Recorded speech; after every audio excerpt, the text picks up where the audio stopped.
বালক সংঘের ব্যবস্থাপনায় ও আয়োজনে সার্বজনীন শ্রী শ্রী সত্যনারায়ণ দেবের পূজা অর্চনা 2025 আজকের এই শুভ সন্ধ্যায় আমি উপস্থিত হতে পেরে অত্যন্ত আনন্দিত, গর্বিত, ধন্য, আপ্লুত। এই পুজো 40তম বর্ষে পদার্পণ করলো।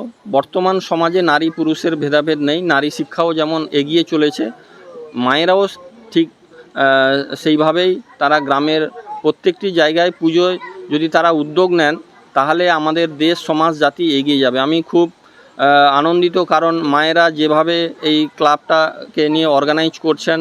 এবং সবচেয়ে ভালো খবর, আগামীকাল এখানে অন্ন মহোৎসব মানে অন্নদান অনুষ্ঠান হবে। বহু মানুষ এখানে আসবেন। তাই জীব সেবা মানেই শিব সেবা। তাই আগামীকাল যে উদ্যোগ নিয়েছেন তার জন্য আমি সাধুবাদ জানাবো। তাছাড়াও তারা সাংস্কৃতিক অনুষ্ঠান থেকে বিচিত্রা অনুষ্ঠান, প্রবীণ নাগরিকদের সংবর্ধনা এবং ক্রীড়া প্রতিযোগিতা, বিভিন্ন ধরনের প্রতিযোগিতা করেছেন। এবং মেলা মানেই মহামানবের মিলন তীর্থ। বহু মানুষ এখানে জাতি, ধর্ম, বর্ণ নির্বিশেষে উপস্থিত হবেন। তাই আমি ক্লাবকে আমার পক্ষ থেকে শ্রদ্ধা, শুভেচ্ছা, অভিনন্দন জানাচ্ছি। এই ক্লাব উত্তরোত্তর আরও বড় হোক, আরও শ্রীবৃদ্ধি ঘটুক এবং এলাকাবাসীর পাশে থাকুক, এটাই আমি কামনা করছি। আমার পঞ্চায়েত সমিতির জোন এটা 24 নম্বর পঞ্চায়েত সমিতি। আমি এলাকার মানুষের কাছে বার্তা দিতে চাইব, কোনো সুবিধা অসুবিধা হলে বা কোনো সাংস্কৃতিক প্রোগ্রাম বলুন বা সমাজসেবা প্রোগ্রাম বলুন, যে কোনো উৎসবে আমাকে আমন্ত্রণ জানালে আমি অবশ্যই উপস্থিত হই। এবং আগামী দিনেও এখানে যে কেউ অসুবিধায় পড়লে আমার পক্ষ থেকে সব রকম সহযোগিতা এবং আমি পাশে থাকার অঙ্গীকার করছি। আসলে বিষয়টা হচ্ছে কি, এটা মানে বালক সংঘ হলেও এটা টোটালি পরিচালনা করে কিন্তু মহিলাদের দ্বারা পরিচালিত। নামটা যদিও বালক সংঘ, একটা ব্যতিক্রমী নাম বালক সংঘ, কিন্তু সমস্ত কর্মকর্তাগণ যারা আছেন সকলেই মহিলারাই সমস্ত কিছুটা মানে পরিচালনা করেন এবং সমস্ত কিছু পরিবেশন করেন। আগামী দিনে এই অনুষ্ঠানটা অনেক বড় করে হতো, বিগত দিনে অনেক বড় করে অনুষ্ঠানটা হতো, অনেক ভালো ভালো কর্মসূচি না হতো। কিন্তু আমরা এই মানে যারা সংস্থা যারা যুক্ত আছেন তারাই একটা দুর্গাপুজো করেন, গত বছর থেকে দুর্গাপুজো করছেন এই মহিলারাই করেন। সেহেতু এখানে যে সমস্ত কর্মসূচি ছিল সেগুলোকে আমরা কাটছাঁট করেছি এবং আমরা আমাদের গ্রামের সমস্ত যারা বয়স্ক লোকেরা ছিলেন তাদেরকে আমরা সম্মান দিতাম।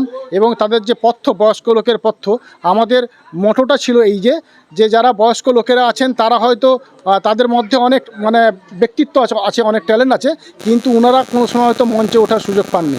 আমরা তাদেরকে মঞ্চে তুলে ফুলের তোড়া দিতাম, মানে ফুলের মালা দিতাম এবং তাদেরকে ধুতি, গেঞ্জি এবং লাঠি, বয়স্কদের লাঠি দিতাম এবং তাদের যে ফল এবং হরলিক্স এগুলো আমরা দিতাম।